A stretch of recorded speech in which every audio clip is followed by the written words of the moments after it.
उपेंद्र नाथ राजखोवा, ये नाम था उस शख्स का जो पढ़ने लिखने में होशियार, पढ़ाई पूरी करने के बाद वो कानून की तरफ मुड़ते हैं और फिर जज बनते हैं। उपेंद्र नाथ राजखोवा असम के कई जगहों पे उनकी तैनाती हुई, पोस्टिंग हुई अलग अलग कोर्ट में, और एक लंबा वक्त बिताते हैं वो। और उम्र के आखिरी पड़ाव में जब रिटायरमेंट को मुश्किल से 1-2 साल होता है, तब उनकी पोस्टिंग होती है वेस्ट आसाम में एक जगह है जिसका नाम है डुबरी। कई लोग इसको डुबरी बोलते हैं, कई लोग इसको डुबरी भी बोलते हैं। दोनों नाम प्रचलन में है, दोनों नाम से ही इस शहर को पुकारा जाता है। एक छोटा सा शहर है डुबरी। 1969 में उपेंद्र नाथ राजखोवा की पोस्टिंग होती है डुबरी में बतौर डिस्ट्रिक्ट एंड सेशन जज के तौर पर। हिंदुस्तान में आपको पता है 3 तरह के कोर्ट होते हैं। एक लोअर कोर्ट जिसको अलग अलग नाम से पुकारा जाता है, कहीं ज़िला सत्र न्यायालय जैसे district session court, session court, lower court, उसके बाद high court, then supreme court. तो 3 ही तरह के कोर्ट होते हैं। तो लोअर कोर्ट जिसको अलग अलग नाम से कहते हैं, जिसको डिस्ट्रिक्ट एंड सेशन कोर्ट भी कहते हैं, उसमें ये जज थे मिस्टर उपेंद्र नाथ राजखोवा।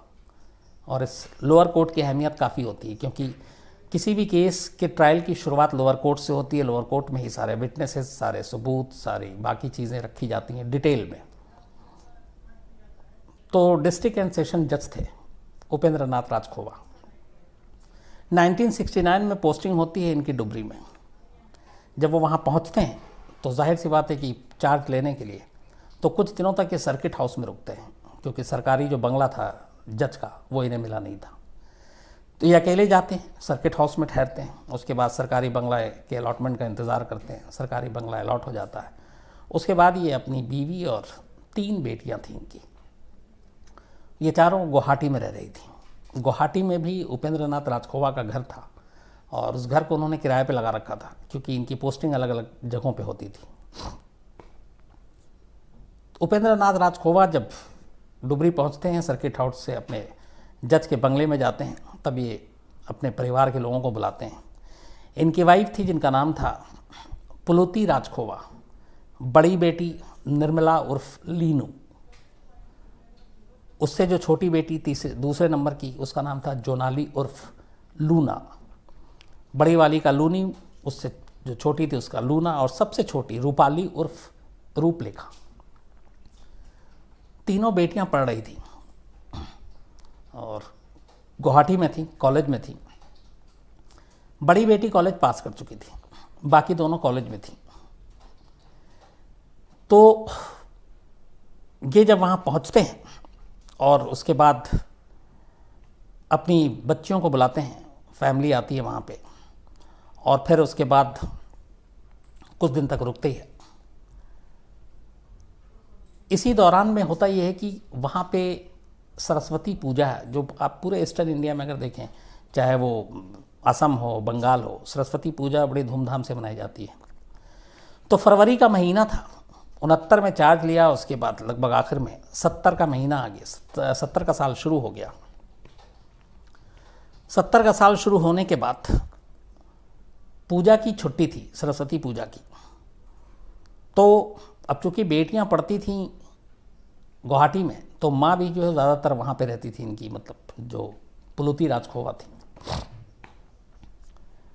तो इसी दौरान में इन्होंने सरस्वती पूजा के लिए अपनी तीनों बेटियां और बीवी को बुलाया डुबरी में। ये बात है फरवरी 1970 की। 2 फरवरी 1970 को इसके बाद इनको रिटायर होना था और 69 में आए। उसके बाद फैमिली आई, फिर फैमिली चली गई, फिर आना जाना फैमिली का लगा रहा। जज साहब यहीं डुबरी में पोस्टेड रहे। 69 से 70 आ गया और 70 में 2 फेब यानी कि 2 फरवरी 1970 को इनको रिटायर होना था। तो रिटायरमेंट से इन्होंने पहले, चूँकि एक रिटायरमेंट थी और एक पूरा करियर ख़त्म हो रहा था, इन्होंने फिर अपनी बीवी और तीनों बेटियों को बुलाया। और सरस्वती पूजा भी थी तो उसी की चलो पूजा में भी थोड़ा घूम लेंगे। तो ये पूरा परिवार इकट्ठा होता है। इसके बाद 2 फरवरी के बाद जब ये रिटायर होते हैं तो उसी बंगले में रहते हैं और बंगला भी खाली नहीं करते। आमतौर पर ऐसे लोगों को थोड़ा वक्त दे दिया जाता है। थोड़े दिन के बाद बीवी और बड़ी बेटी को ये रोक लेते हैं क्योंकि बाकी दोनों बेटियों का एग्ज़ाम था और पढ़ाई भी थोड़ा नुकसान हो रहा था, तो उन दोनों को वापस गुवाहाटी भेज देते हैं। गुवाहाटी भेजने के बाद 2 फरवरी को जब ये रिटायर होते हैं, उसके बाद 3 फरवरी को गुवाहाटी में इनका जो मकान था वो किराए पे दिया हुआ था, उससे वो कहते हैं कि वो मकान खाली कर दें क्योंकि वो रिटायर हो गए हैं और वो फरवरी में कभी भी आके वहाँ शिफ्ट हो जाएंगे। अब दोनों छोटी बेटियां जो हैं वो वापस चली गई हैं, बड़ी बेटी और बीवी घर पे है। इसी दौरान एक दिन जज साहब अपने माली को बुलाते हैं और अर्दली को बुलाते हैं और उनका जो बंगला था, उस बंगले में जो बाथरूम था, उस बाथरूम के साथ बाहर में एक पेड़ था जिसकी शाखें टहनियाँ थोड़ी इस तरफ झुक रही थी बाथरूम की तरफ, तो बुला के कहते हैं कि इसको काट दो। तो वो काटते हैं, उसका कहते हैं कि नहीं, इसको पूरा जड़ से ही हटा दो यहाँ से। तो वो जड़ से उसको हटा दिया जाता है। दरख्त बहुत या पेड़ बहुत बड़ा नहीं था, तो वहाँ पे एक गड्ढा हो जाता है, उसको वो और गड्ढा करवा देते हैं। तो वो पूछता है माली कि क्यों ऐसा करा रहे हैं, तो उन्होंने कहा कि इसमें वो कूच बिहार से एक नए जो फ्लावर है उसका प्लांट लाकर इसको लगाएंगे ताकि जाएं तो जो भी यहाँ नया है उस कम से कम उस याद रखे। तो वो गड्ढा खोद देता है और उस गड्ढे को छोड़ देता है। अब इनकी वाइफ वहीं थी, तो वाइफ 1-2 बार गड्ढे को देखती हैं, उन्हें अजीब सा लगता है। तो एक बार जज साहब कोर्ट में थे, उन्होंने माली को बुलाया और उसने कहा कि इस गड्ढे को भर दो। उसने उस गड्ढे को भर दिया। जज साहब शाम को लौटते हैं, देखते हैं गड्ढा भरा हुआ, उनको गुस्सा आता है, वो फिर उसको बुलाते हैं और उस गड्ढे को दोबारा फिर से वापस सारी मिट्टी बाहर निकलवा देते हैं, गड्ढा खाली कर देते हैं। 1-2 दिन और बीतता है। 1-2 दिन के बाद अचानक अब बाथरूम था, अब एक किचन की तरफ ऐसे ही पेड़ था, किचन के ठीक पीछे के पेड़ को भी वो कहते हैं कि इसको काट दो और वहाँ पर भी सेम गड्ढा करवा देते हैं और कहते हैं कि यहाँ पे भी मुझे कूच बिहार से फ्लावर का जो प्लांट लाएंगे वो लगाएंगे। तो अब जज साहब के बंगले के अंदर 2 जगह पे गड्ढे खोदे जा चुके थे और गड्ढा खुला हुआ था। इसके बाद 10 फरवरी का दिन आता है। रिटायरमेंट को 1 हफ्ता हो चुका था, 2 फरवरी को रिटायर हुए थे। 10 फरवरी को शाम को ये अपने सारे जो माली था, अर्दली था, उन सब के साथ ये उन सबको कहते हैं कि तुम लोग जाओ पूजा देखो, घूमो फिरो। वो सारे चले जाते हैं। ये भी अपनी बीवी और बेटी को लेके मार्केट जाते हैं, पूजा में शामिल होते हैं, पूजा देखते हैं। ये सब वहाँ का पूजा जो है वो बड़ा घूमने और देखने लायक होता है। उसके बाद रात को घर लौटते हैं 8:30 9:30 के दरमियान। ये लोग, चूँकि फरवरी का महीना था, ठंड थी, तो बोन फायर करते हैं, आग तापते हैं। उसके बाद करीब 10 बजे के आसपास खाना खाते हैं और जो उसी बंगले में जो सर्वेंट क्वार्टर था जिसमें माली और अर्दली ये रहता था, वो जाकर सो जाता है। आखिरी बार उन लोगों ने रात को देखा। अगली सुबह होती है 11 फरवरी 1970। सुबह होती है तो अचानक जज साहब बाहर निकलते हैं, नौकर आता है तो देखता है कि मेम साहब नहीं है, बेटी नहीं है। तो पूछते हैं कहाँ गए, तो बताते हैं कि एक्चुअली वो उनको अचानक काम आ गया और वो एक रिश्तेदार बीमार हैं, तो रात को ही फ़ोन आया और वो सुबह सुबह बहुत सवेरे निकल गई। तो उन्हें लगता है कि दोनों चले गए होंगे, लेकिन उन दोनों को शक होता है वो इसलिए कि कल शाम को जब वो घूमने गए और पूजा पे भी साथ थे, उसके बाद भी उन्होंने एक बार नहीं बताया कि कल जा रहे हैं और ये अचानक कैसे जाना हुआ। लेकिन फिर लगता है कि हाँ, हो सकता है इमरजेंसी कॉल आया और ये, तो उन्होंने मान लिया। चूँकि जज साहब रिटायर हो चुके थे, 11 फरवरी की सुबह ये बताने के बाद सारे नौकर अपने काम पे लग गए। अचानक एक नौकर की नज़र पड़ी कि जो बाथरूम था, जो वॉशरूम, वहाँ पे पीछे पाइप से पानी भी आता था। तो उसने देखा कि बाथरूम से पाइप से जो पानी बाहर आ रहा है वो थोड़े लाल लाल रंग का आ रहा है। फिर उसने जाके देखा तो उसमें कुछ देखा नहीं, देखा कि साहब कपड़े धो रहे हैं, जज साहब, चादर, पिलो कवर, अपने पायजामा, कुर्ता, जो शर्ट। तो इन्हें बड़ा अजीब लगा। फिर उन्हें लगा कि कुछ रंग छूट रहा होगा चादर से, चादर लाल रंग का ही था, तो उन्हें कुछ वो नहीं था। फिर भी वो कहते हैं कि आज तक जब से यहाँ पे जज साहब आए 1969 से लगभग साल भर होने वाला, उनको कभी कपड़ा धोते हुए नहीं देखा। आज अचानक धो रहे हैं, वो किसी भी नौकर से कह सकते थे वो धो सकता था। फिर कहते हैं चलो साहब की अपनी मर्जी, रिटायर हो चुके हैं, शायद काम करने का शौक़ हो, तो वो हट जाते हैं। लेकिन हटते हटते अचानक उनको एक दूसरी शॉकिंग चीज़ दिखाई देती है। वो ये दिखाई देती है कि जिस बाथरूम के पीछे उन्होंने गड्ढा खुदवाया था और जो कहा था कि फ्लावर प्लांट लाएंगे कूच बिहार से तब भरेंगे, वो गड्ढा भरा हुआ था। अब दोनों बड़ा ये भी कि अचानक गड्ढा भर गया और इस पर कोई फूल और उसका वो पौधा तो लगा नहीं है। फिर भी कहते हैं हटाओ, क्या करना। तो वो बात आई गई हो जाती है। अब बीवी बेटी जा चुकी है, गड्ढा भरा जा चुका है, 11 फरवरी के बाद 12-13 फरवरी होता है।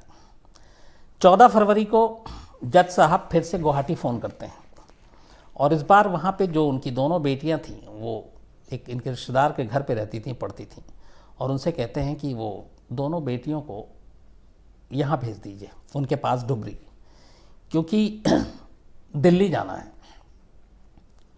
नहीं, दिल्ली नहीं बल्कि उन्हें घूमने के लिए जाना है, और वो भी दार्जिलिंग। तो वो बताते हैं कि एग्ज़ाम नज़दीक है, फरवरी का महीना था, मार्च में एग्ज़ाम था, तो ऐसे वक्त में घूमने का कुछ समझ में नहीं आया। उन्होंने कहा कि नहीं, पहले से प्लान कर रखा है। फिर वो पूछते हैं कि उनकी माँ और बेटी कहाँ हैं, तो वो बताते हैं कि वो दोनों अचानक एक रिश्तेदार हैं, वो वहाँ गए हैं उनसे मिलने के लिए। तो वो कहते हैं ठीक है, बट उनका ये था कि नहीं, आप उन दोनों को भेज दो और हमें दिल्ली निकलना है।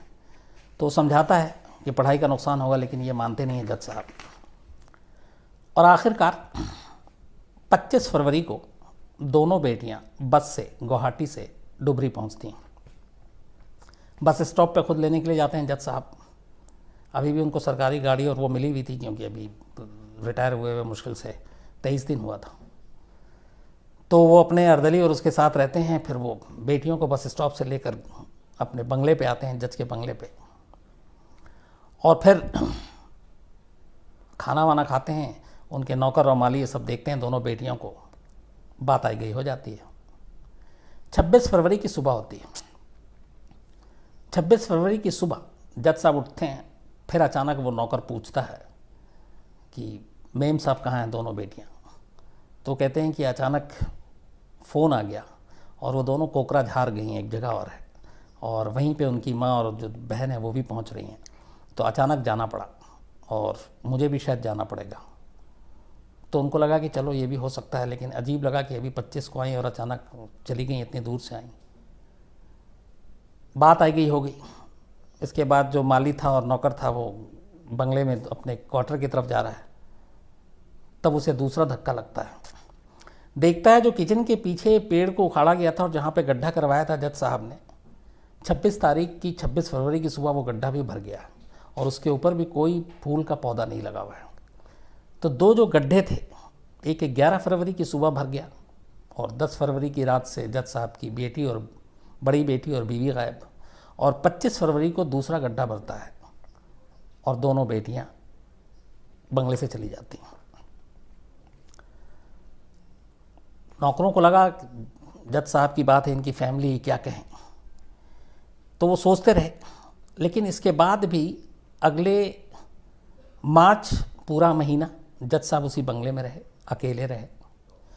15 अप्रैल को 1970 जज साहब ये बंगला छोड़ते हैं और डुबरी से चले जाते हैं।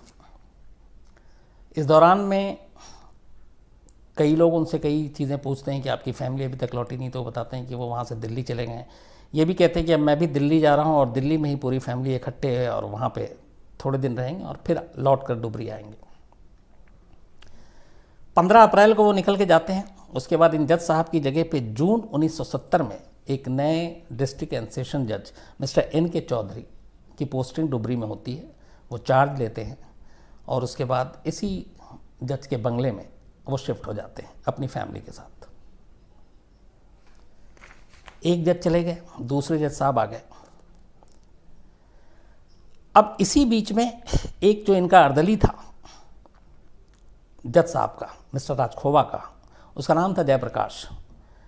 जयप्रकाश मई 1970 में, अप्रैल को ये गए थे और मई में अगले महीने जयप्रकाश इनको सिल्लीगुड़ी में मिलता है। जयप्रकाश के भी अपने वहाँ पर रिश्तेदार जो थे वो सिल्लीगुड़ी में रहते हैं। तो जज साहब जयप्रकाश के सिल्लीगुड़ी के घर में पहुँच जाते हैं और वो बताते हैं कि किसी काम से आए हैं और मैं यहाँ पे एक होटल है, होटल का नाम है होटल सिवाय, वहाँ ठहरा हुआ हूँ, लेकिन तुम ये बात किसी को बताना मत। ये कहकर और वो जयप्रकाश के घर में 2-3 दिन रुकते भी हैं। ये बताते हैं कि किसी काम से आए लेकिन किसी को बताना मत। वो पुराना चूँकि वफादार नौकर था, वो किसी को बताता नहीं है। और फिर उसके बाद वो चले जाते हैं। अब उनके जाने के बाद इधर दूसरी कहानी ये थी कि जो जज साहब की पत्नी थी पुतली राजखोवा, उनके जो भाई थे उनका नाम है ब्रादा शर्मा और ये deputy inspector general of police थे असम में ही। जज साहब उनके बहनों ही हुए। तो करीब फरवरी से लेकर मई का महीना आ गया और इन 4 महीनों में उनको अपनी बहन और उनकी जो तीनों भांजियां थीं उनके बारे में कोई खबर नहीं मिली, कोई फ़ोन नहीं आया। और जब भी उन्होंने पूछा, इस दौरान में जज साहब से बात भी थी फरवरी में, उन्होंने कहा कि वो दिल्ली चली गई, फिर उन्होंने कहा कि वो गुवाहाटी गई है। तो उन्हें कुछ डाउट हुआ। उन्होंने कहा कि इतने टाइम हो गए और ये लोग कोई कांटेक्ट में नहीं है, संपर्क में नहीं है, बच्चियों की पढ़ाई भी नुकसान हो रहा है, तो ये कहाँ कैसे जा सकती हैं, कहाँ होंगी। तो उन्होंने अपने लेवल पे सारी कोशिश की पता करने की, लेकिन चूँकि पुलिस में थे उन्हें कोई जानकारी नहीं मिली और ख़ुद अब जज साहब भी उनके संपर्क में नहीं थे, पता नहीं चल रहा था कि वो कहाँ हैं। तो आखिर में थक हार कर मिस्टर बरादा शर्मा जो डीआईजी थे वो मई 1970 में डुबरी पहुंचते हैं और डुबरी जाने के बाद उस बंगले पे भी जाते हैं। वहाँ नए जज साहब आ गए थे, उनसे पूछते हैं, उन कहते हैं कि हमारी तो कोई मुलाकात नहीं हुई। फिर वो पुराने स्टाफ से मिलने की कोशिश करते हैं, माली नौकर से, उनसे भी कोई जानकारी नहीं मिलती। बट कोर्ट में जो अर्दली था जयप्रकाश, फिर उनसे मुलाकात होती है। तो वो कहते हैं कि मैं परेशान हूँ क्योंकि ऐसे सारे चारों वो गायब हैं पहले से और जज साहब भी नहीं मिल रहे हैं, कहीं कुछ हो ना जाए। तो जयप्रकाश फिर उनसे एक राज उगल देता है। वो कहता है कि कुछ वक्त पहले ही सिल्लीगुड़ी में वो उनसे मिले थे जज साहब और उन्होंने कहा था कि मेरे बारे में किसी को बताना मत। फिर वो ये भी बता देता है कि उन्होंने ये कहा था कि मैं सिल्लीगुड़ी की होटल सवाई में ठहरा हुआ हूँ। तो बात बड़ी अजीब लगी कि जज साहब सवाई में क्यों ठहरे हुए, उनका अपना मकान है गुवाहाटी में, बहुत सारे रिश्तेदार हैं असम में, इस अलग अलग इलाकों में। तो डीआईजी साहब को शक होता है। डीआईजी साहब फ़ौरन सिल्लीगुड़ी के लिए निकलते हैं, वहाँ की लोकल पुलिस से कांटेक्ट करते हैं और उसके बाद ये पुलिस को लेकर होटल सवाई पहुँचते हैं। वहाँ रजिस्टर पे पता चलता है कि रूम नंबर 3 में मिस्टर उपेंद्र नाथ राजखोवा ठहरे हुए पिछले कई दिनों से। पुलिस की टीम अंदर जाती है, दरवाज़ा खटखटाती है, दरवाज़ा खोलते हैं खुद जज साहब। सामने डीआईजी अपने साले को देख के थोड़ा घबराते भी हैं। इसके बाद अब उनसे पूछा जाता है कि भैया तुम्हारी पत्नी और तीनों बेटियां कहाँ हैं। तो जज साहब पहले तो बताते हैं कि वो दिल्ली में हैं, फिर कहते हैं कोकरझार में हैं, फिर कुछ और। लेकिन थोड़ी देर के बाद जब इतने सारे बहाने और कि वहाँ पे अगर दिल्ली में हैं तो उस रिश्तेदार को क्यों नहीं मालूम, वहाँ हैं तो उसको क्यों नहीं मालूम। तो जब ये सारी चीज़ें होती हैं तो फिर अचानक उपेंद्र नाथ राजखोवा अपने साले से और पुलिस से कहते हैं कि ठीक है, वो कुछ कहना चाहते हैं लेकिन वो मुंह से नहीं कहेंगे, वो कागज़ पे लिख के देंगे। इसके बाद कागज़ कलम लाया जाता है। उपेंद्र नाथ राजखोवा असमिया ज़ुबान में, असमिया भाषा में कागज़ पे लिखते हैं। जो वो कागज़ पे लिखते हैं उसमें ये लिखा था कि 10 फरवरी 1970 की रात उस जज के बंगले में अचानक उनकी वाइफ का पैर फिसल गया, उनका सर फर्श से लगा और दीवार से लगा और उसके बाद उनकी मौत हो गई। बेटी घर में थी बड़ी वाली। जब उसने देखा कि उसकी माँ की मौत हो गई है तो बेटी ने सदमे में नींद की गोलियां ओवरडोज ले ली, बहुत ज़्यादा खा ली एक साथ। तो उसको खाने से उसकी भी मौत हो गई। सुबह उन दोनों की मौत हो चुकी थी। रात भर वो उस लाश के साथ रहे और उसके बाद सुबह उन्होंने कुछ मज़दूरों को बुलाया, गाड़ी में लाश रखी और ले जाकर वहीं ब्रह्मपुत्र नदी है, उस नदी में बहा दिया दोनों लाशों को। ये 10 फरवरी की रात की बात है। तो पूछा गया बाकी दोनों जो बेटियां थी, छोटी वाली जोनाली और रूपाली, वो तो उन्होंने कहा कि इसके बाद उन्होंने खबर नहीं दी अपनी दोनों बेटियों के कि तुम्हारी माँ और बहन नहीं है, वरना उन्हें भी सदमा लगता। लेकिन फिर ये लगा कि कब तक छुपाऊं। तो 25 फरवरी को, 10 फरवरी के ठीक 15 दिन के बाद उन्होंने अपनी दोनों बेटियों को बुलाया इसी बंगले पे। दोनों बेटियां आई। इसके बाद उन्हें जब पूरी कहानी सुनाई तो उन्होंने ये भी कहा कि घर पे नहीं सुनाई, उनको अपने साथ गाड़ी में ले गया। गाड़ी में मुझे किसी ऐसी जगह पे बात करनी थी जहाँ पे कोई शोर शराबा ना हो, तो ब्रह्मपुत्र नदी के किनारे ही गया था। वहाँ जैसी ही बताई तो उन दोनों बहनों ने ये सुनकर ब्रह्मपुत्र नदी में छलांग लगा दी और उन दोनों ने भी खुदकुशी कर ली। ये कहानी उन्होंने बताई। इसके बाद पुलिस ने, और जो लोकल पुलिस थी सिलीगुड़ी की, उसने और डीआईजी साहब उनके जो साले थे उनसे कहा कि ठीक है, आपने जो कुछ कहा है आपको पुलिस में स्टेटमेंट ये देना पड़ेगा जो आपने लिख के दिया है, और मजिस्ट्रेट के सामने भी आपको बयान देना होगा कि आप तैयार हैं। चूँकि मामला एक जज का था तो पुलिस भी हर कदम फूंक के उठा रही थी, तो उसने कहा क्यों ना बयान मजिस्ट्रेट के सामने दर्ज कराया जाए। इसी के बाद कहा गया कि आप चलिए और मजिस्ट्रेट के सामने बयान देना है। तो जज साहब ने कहा कि ठीक है, आप मुझे 2 मिनट का वक्त दीजिए, मैं कपड़े चेंज कर लेता हूँ, कपड़े चेंज करके आता हूँ, फिर मजिस्ट्रेट के सामने चलता हूँ। उन्होंने कहा ठीक है। ये लोग होटल में रूम में बैठे रहे, वो अंदर बाथरूम में गए जज साहब, और अचानक चीखने की आवाज़ आई, दरवाज़ा को फ़ौरन तोड़ा गया, तो अंदर एक चाकू से जज साहब ने अपने पेट पे चाकू मार रखा था और लहूलुहान बुरी तरीके से उन्होंने ख़ुदकुशी करने की कोशिश की थी। बुरी तरह ज़ख्मी हालत में डॉक्टर साहब को फ़ौरन वहाँ से पुलिस अस्पताल लेकर गई और अस्पताल में ले जाने के बाद अब उनका इलाज शुरू हुआ। बड़ी कोशिशों के बाद डॉक्टर साहब की, वो जज साहब की जान बची।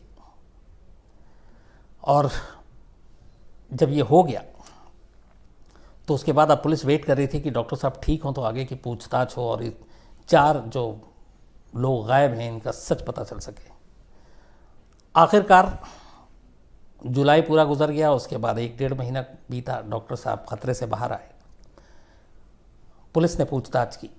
9 अगस्त 1970, 9 अगस्त 1970 को जब डॉक्टर साहब ठीक हो गए तो पुलिस ने पूछताछ की। तब उन्होंने कबूल किया कि जो 4 उनकी फैमिली में लोग थे, उनकी पत्नी और 3 बेटियां, उनमें से कोई भी किसी के साथ हादसा नहीं हुआ, न किसी ने सुसाइड किया, बल्कि उन 4 का कत्ल उन्होंने ही किया। अब ये सुन के सभी दंग थे कि एक जज ऐसी बात कर रहा है। तो इससे पूछा गया कि अच्छा ठीक है, अगर आपने पहले कहानी सुनाई ब्रह्मपुत्र नदी में फेंक दिया, लाश बहा दी, 2 छलांग मार दी, उस चक्कर में कई पुलिस वाले ब्रह्मपुत्र नदी को खंगालने लगे, लाश तो मिली नहीं, तो अगर आपने 4 मारा तो इसका सबूत क्या कि ये 4 कहाँ हैं? तब जज साहब ने कहा कि इन 4 की लाश डिस्ट्रिक्ट एंड सेशन जो जज है, जो उनका सरकारी बंगला है डुबरी में, उस डुबरी के बंगले में एक जो बाथरूम है उसके ठीक पीछे जो गड्ढा है उसमें है, और दूसरे गड्ढे में 2 और लाशें हैं जो ठीक किचन के पीछे है उसमें है। 9 अगस्त को ये कबूल करती है। उसके बाद पुलिस की टीम पहुंचती है। 10 अगस्त को वहाँ के सेशन जज से परमिशन ली जाती है कि चूँकि मामला जज के बंगले का है, कि जज के बंगले में खुदाई करनी है, सबूत इकट्ठा करना है, तो 10 तारीख को ये परमिशन मिलती है, इजाज़त दी जाती है। इस इजाज़तनामे के साथ 11 अगस्त 1970 को पुलिस की टीम मज़दूरों के साथ जज के बंगले पर पहुंचती है और उनके बताए हुए जगह पर खुदाई की जाती है। जो वॉशरूम था, जो बाथरूम था, उसके पीछे गड्ढे में जब खुदाई की गई तो 2 कंकाल मिले। उनमें से एक जज साहब की पत्नी और दूसरी उनकी बड़ी बेटी का। जो किचन के पीछे गड्ढा था उसमें से भी 2 लाशें निकली। वो दोनों उनकी दोनों छोटी बेटियों की लाशें थीं। इसके बाद पता चला कि एक अर्दली ने उसमें इनकी मदद की थी, उसको भी पकड़ा गया। अब ये मामला सुर्खियों में आ गया क्योंकि एक जज, ऊपर से जज का बंगला, और उस बंगले के इर्द गिर्द के आप हालात देखें कि वहाँ पे डिप्टी एसपी, जो बाकी जुडिशल के अफसर हैं वो, जो कमिश्नर होते हैं वो, इन सब का घर या बंगला था, मतलब मोस्ट वीवीआईपी एरिया। और उसके बीच बीच में, ठीक बीचों बीच में ये जज का बंगला, और उस बंगले के अंदर 4 कत्ल और 4 लाशें उसी बंगले के अंदर दफन। इसके बाद पुलिस पूछताछ करती है, पर जज साहब इसके आगे कुछ नहीं बताते हैं। वो मानते हैं कि हाँ, ये 4 कत्ल उन्होंने किया।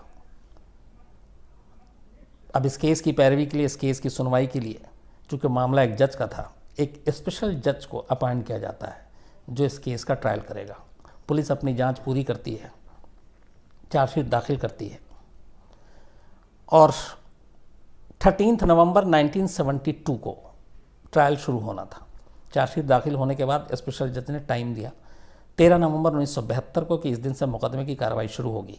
तब तक जज साहब को पूछताछ के बाद डुबरी के जेल में ही भेज दिया गया था। वो जुडिशल कस्टडी में थे। 13 नवंबर से उन्हें कोर्ट में आना था और एक जज को एक मुलजिम के कटघरे में खड़ा होना था।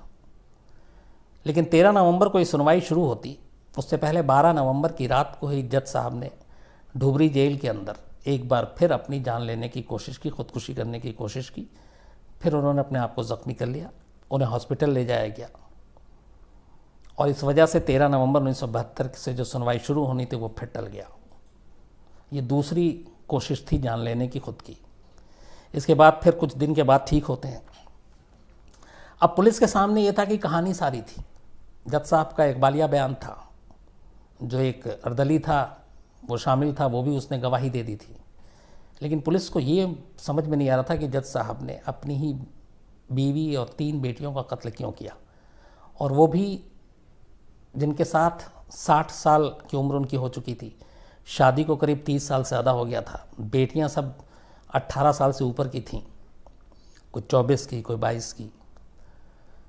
तो ऐसा क्यों? और ये फिर और भी इसमें चीज़ें कि उन्होंने रिटायरमेंट का अपना इंतज़ार क्यों किया।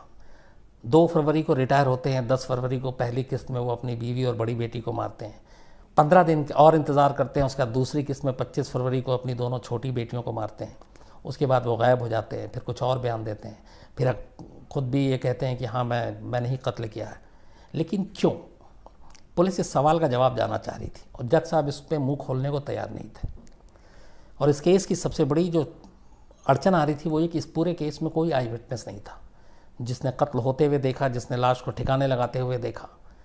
तो ये सारी केस एक सर्कमस्टेंशियल एविडेंस के ऊपर था, मतलब एक घटनाक्रम, एक आदमी कहानी सुना रहा और उस हिसाब से वो हुआ, तो आई विटनेस नहीं था। लेकिन 2-3 चीज़ें थी ऐसी केस में जहाँ कोई आई विटनेस ना हो, जहाँ इस तरह का और कोई सबूत ना हो, गवाह ना हो, तो वहाँ कहानी और कड़ियाँ अगर आपस में जुड़ती हैं तो वो भी एक सबूत माना जाता है।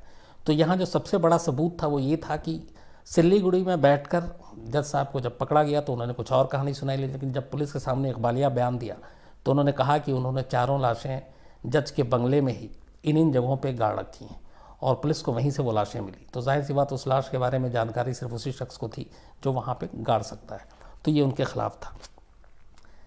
इसके बाद मुकदमा शुरू होता है, जज साहब दोबारा जब ठीक हो जाते हैं, पूर्व जज, और आखिरकार ट्रायल कोर्ट अपना फैसला सुनाती है 27 जनवरी 1973 को, और वो फैसला देती है कि जो जज हैं मिस्टर राजखोवा, उनको सजाए मौत दी जाए। इस फैसले के ख़िलाफ़ जज साहब गुवाहाटी हाई कोर्ट में अपील करते हैं। गुवाहाटी हाई कोर्ट लगभग 1 साल तक इस मुकदमे की सुनवाई करती है और उसके बाद मई 1974 में 27 जनवरी 1973 को लोअर कोर्ट ने फैसला सुनाया। मई 1974 में गुवाहाटी हाई कोर्ट ने अपना फैसला सुनाया और लोअर कोर्ट के फांसी के फैसले को बरकरार रखा। हाई कोर्ट से भी हारने के बाद जज मिस्टर राजखोवा सुप्रीम कोर्ट का दरवाज़ा खटखटाते हैं। सुप्रीम कोर्ट में भी लगभग 10 महीने 11 महीने लगता है। 1975 में सुप्रीम कोर्ट में फैसला आता है और सुप्रीम कोर्ट भी लोअर कोर्ट और हाई कोर्ट के फैसले को बरकरार रखती है और जज राजखोवा की फांसी के फैसले को भी उसी तरह बरकरार रखती है। और तीनों ही जजमेंट में ये था कि एक शख्स जो खुद न्याय की कुर्सी पे बैठा हुआ था, एक जज जिससे ऐसी चीज़ों की उम्मीद नहीं कर सकते हैं, उसी ने अपनी फैमिली का एक नहीं बल्कि 4 कत्ल किए और पूरी प्लानिंग के साथ किए, कैसे छुपाना है लाश, कैसे दफनाना है, कैसे क्या करना है। तो इसलिए ऐसे शख्स को जो मैक्सिमम पनिशमेंट है वो मिलनी चाहिए। तो एक तरह से तीनों ही कोर्ट ने इसको रेयरेस्ट ऑफ रेयर केस माना। Lower court, high court, supreme court, तीनों ने जज राजखोवा को फांसी की सज़ा दी। अब आखिरी जो दरवाज़ा बचा था, तीनों कानूनी लड़ाई ख़त्म होने के बाद, वो जज मिस्टर राजखोवा के लिए था प्रेसिडेंट के सामने मर्सी पिटीशन, दया याचिका, रहम की अपील। उन्होंने प्रेसिडेंट से फिर दया याचिका की अर्जी लगाई, रहम करने की गुजारिश की, लेकिन तीनों कोर्ट के फैसले और उनके जुर्म को देखते हुए प्रेसिडेंट ऑफ इंडिया ने भी 1976 में जज मिस्टर राजखोवा को किसी भी तरह की उनको रहम देने की, उनके साथ दया करने से साफ मना कर दिया और उनकी मर्सी पिटीशन को खारिज कर दिया। आखिरी दरवाज़ा भी बंद हो चुका था, तीनों कोर्ट फांसी की सज़ा तय कर चुकी थी। राष्ट्रपति यानी प्रेसिडेंट ऑफ इंडिया ने मर्सी पिटीशन खारिज कर दी। इसके बाद कोई रास्ता बचा नहीं, डेथ वारंट साइन होता है। और कमाल है कि 14 फैब वैलेंटाइन डे के दिन, उस दिन शनिवार था, सैटरडे था, 14 फैब 1976 शनिवार के दिन जोरहट जेल में सुबह 6 बजे से पहले जज मिस्टर उपेंद्र नाथ राजखोवा को फांसी दे दी जाती है 14 फरवरी 1976 को। और इस तरह जज 1976, तब हिंदुस्तान को आज़ाद हुए हुए करीब 29 या 30 साल हुए थे, तो आज़ाद हिंदुस्तान में फांसी पाने वाले वो पहले जज। और आज 2019 है, 57 फांसियाँ हो चुकी हैं अब तक। लेकिन उपेंद्र नाथ राजखोवा को छोड़ दे तो हिंदुस्तान में किसी और जज के फांसी की कोई दूसरी मिसाल नहीं है। बल्कि मैंने बहुत रिसर्च किया, शायद दुनिया में भी किसी जज को फांसी नहीं दी गई है। अगर राजद्रोह और बाकी चीज़ों के हालात छोड़ दें, क्राइम के इशू पे, मतलब जो हार्डकोर क्राइम है, रेप, मर्डर या इन तरह की चीज़, ऐसे मामलों में किसी जज को फांसी देने का शायद ये देश और दुनिया में पहला मामला है अब तक का, और इकलौता मामला है। 76 में फांसी दे दी गई। उसके बाद दूसरी तरफ जब ये कहानी सामने आई तो उन जज साहब ने बंगला छोड़ दिया था, जो दूसरे जज वहाँ पर रहने के लिए आए, क्योंकि एक अजीब सी वो होती है सोचकर। और फिर धीरे धीरे वो बंगला खाली हो गया। वहाँ के लोगों ने उसको भूतहा बंगला कहना शुरू कर दिया। फिर वो खाली बंजर की तरह रहने लगा। अभी 2010 के बाद वहाँ की सरकार ने इस बंगले को तोड़कर और वहाँ पे एक जुडिशियल बिल्डिंग बनाने का फ़ैसला किया है, क्योंकि आसपास में कोर्ट, अभी डिस्ट्रिक्ट एंड सेशन कोर्ट वहीं है डुबरी में, बाकी अफसरों का भी है। बस एक बंगला ये जो है इस इंसिडेंट की वजह से खाली था, लोग भुतहा कहते थे, तो उसको वापस अब जो है उस ज़मीन पर, उस बंगले की जगह पे एक जुडिशियल बिल्डिंग बनाई जा रही है। अब तो शायद बन भी गई होगी। अगर कोई है वहाँ पे डुबरी के, हमारे क्राइम तक के फैमिली के, उन्हें पता है तो वो ज़रूर बताएं। तो ये थी कहानी हिंदुस्तान के उस इकलौते जज की जिसे फांसी दी गई।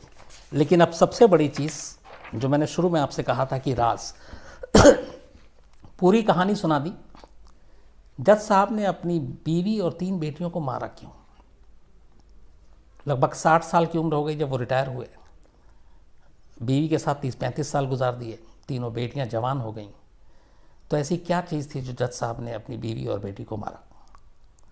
ये कहानी, ये केस इसलिए एक नज़ीर, एक एग्जाम्पल है कि अपने पूरे 4 साल के मुकदमे के दौरान और गिरफ्तारी के बाद से लेकर फांसी के दिन तक जज उपेंद्र नाथ राजखोवा ने जब जब जिसने उनसे ये सवाल पूछा, किसी को मोटिव नहीं बताया। ये नहीं बताया कि उन्होंने अपने हाथ से ही अपनी बीवी और 3 बेटियों की जान क्यों ली। और कहते हैं कि ये आज भी एक राज है, और शायद इसके पीछे जो भी वजह थी, वो नहीं चाहते थे कि ये ज़माने के सामने आए। और यही वजह है कि बिना मोटिव के एक पूरा फैसला हुआ, फांसी हुई। लेकिन वो वजह क्या थी जिसकी वजह से उन्होंने 4-4 कत्ल किए, चाहते तो बता सकते थे। और इसी वजह से कई लोग अलग अलग कहानियाँ सुनाते हैं, अलग अलग चीज़ें बताते हैं इसके पीछे मोटिव। लेकिन आप जितनी ज़ुबान आप अपनी बातें कर लें, असलियत ये है कि जिस शख्स ने कत्ल किया उस शख्स ने कभी अपने इस बारे में ज़ुबान नहीं खोली। और कई लोग ये भी कहते हैं कि शायद कुछ ऐसी चीज़ थी जो नहीं चाहते थे जज कुशवाहा कि वो बाज़ार तक पहुँचे या लोगों तक जाए या लोग बातें करें। इसीलिए इस राज को कभी उगला ही नहीं, और ये राज जज की मौत के साथ ही चला गया।